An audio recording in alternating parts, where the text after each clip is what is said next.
आप सभी को जय श्री श्याम।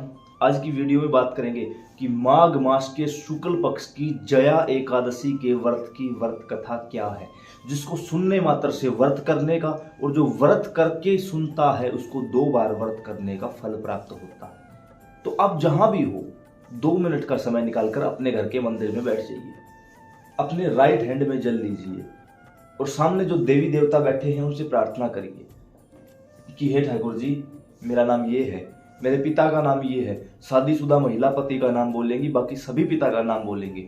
मेरा गोत्र ये है, इस जगह का निवासी हूँ। इस समय आपकी दिव्य कथा जया एकादशी के व्रत की व्रत कथा सुनने जा रहा हूँ, अतः कृपा कीजिए, मेरी ये मनोकामना है। यहाँ आपकी कथा पूरी होगी, वहाँ आप मेरी मनोकामना पूरी कर दीजिए। ऐसी हमारी विनती है, प्रार्थना है। जल नीचे की ओर छोड़ दो। अब बिल्कुल शांत मन से एक बार इस कथा को जरूर सुनिए। काफी प्रेमियों ने यह कहा कि व्रत खोलते समय कथा सुने या व्रत करते समय। एकादशी को सुबह जब आप व्रत करते हो तो कथा को सुनो, यूट्यूब पर चलाकर पास में रख लो। रात को भी एक बार फिर से इस कथा को सुनो और अगले दिन सुबह पूजा करते हो तब इस कथा को सुनो। इससे होगा क्या, श्री हरि नारायण की भक्ति आपके हृदय में जागृत हो जाएगी। आपको पता चलेगा कि कथा क्यों कही गई है। कहे कथा और अर्थ विचारे, तो आप निश्चिंत होकर थोड़ा सा धैर्य धरकर इस दिव्य कथा को सुनिए। एक समय स्वर्ग के राजा इंद्र नंदन वन में सोम रस का पान करके हजारों अप्सराओं के मध्य उनके नृत्य कला को देख रहे थे।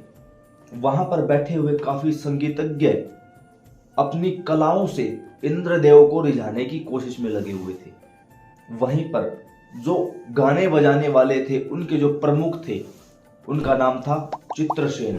वो अपनी पत्नी मालिनी और पुत्र माल्यवान के साथ वहीं पर मौजूद थे। उनके पुत्र माल्यवान की एक अप्सरा पर नजर गई जिसका नाम था पुष्पवती।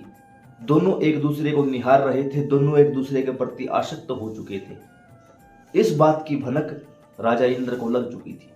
उन्होंने कहा कि मूर्खों, तुम मुझे प्रसन्न करने का केवल आडंबर कर रहे हो। तुम्हारी आसक्ति मैं साफ साफ देख सकता हूं। तुम लोगों ने अपराध किया है, अतः इस अपराध के फलस्वरूप तुम पृथ्वी लोक को जाओ, पति पत्नी के रूप में पिशाच योनि को प्राप्त हो जाओ। इंद्र का श्राप था, सच तो होना ही था। दोनों पति पत्नी के रूप में पिशाच योनि धारण करके हिमालय की कंदराओं में आ पहुंचे। हद से ज्यादा ठंड, शीतलहर, खाने पीने को कुछ था ही नहीं। एक छोटी सी गुफा दिखाई दी, वहां बैठ गए। पूरी रात ठंड से कांपते रहे, खाने पीने को कुछ मिला नहीं। भूख से व्याकुल, ऊपर से ठंड, सो ना सके। पूरी रात श्री नारायण भगवान को याद करते रहे और सोचते रहे, पता नहीं कौन सा पाप उदय हुआ आया है कि आज हमें ये दिन देखना पड़ रहा है। संयोग कुछ ऐसा हुआ कि वो रात जया एकादशी की रात थी और पूरी रात भूखे रहने के कारण, जागते रहने के कारण और श्री नारायण का ध्यान करते रहने के कारण सुबह जब सूर्योदय हुआ उस समय उनकी पिशाच योनि से मुक्ति होकर दिव्य देह उन्होंने धारण कर ली। एक दिव्य विमान वहां प्रकट हुआ। दोनों विमान पर आरूढ़ हुए और दोबारा से पुनः स्वर्ग में पहुंच गए। जब राजा इंद्र ने इस दृश्य को देखा तो उनसे पूछा कि भाई, तुमने ऐसा कौन सा पुण्य कर दिया कि इसी समय तुम्हारे श्राप से मुक्ति होकर तुम दोबारा हमारे यहाँ उपस्थित हुए हो। तो उन्होंने सारी बात इंद्रदेव को बताई। इंद्रदेव बड़े प्रसन्न हुए और कहा कि हम ये आज्ञा देते हैं सभी को कि आप सब भी एकादशी का व्रत करें, जया एकादशी के इस महात्म्य को लोगों तक पहुंचाएं और उन्हें भी इसके माध्यम से भगवान के धाम जाने का सुअवसर प्राप्त हो सके। तो यह थी पावन पवित्र जया एकादशी के व्रत की व्रत कथा। जो प्रेमी इसको कहते हैं, सुनते हैं या किसी भी प्रकार से अन्य लोगों तक इस कथा को पहुंचाते हैं, क्योंकि भगवान की कथा का जब कहीं दूसरे तक प्रचार या प्रसार किया जाता है तो श्री हरि नारायण भगवान खुश होकर उस जीव को अपने चरणों की भक्ति प्रदान कर देते हैं।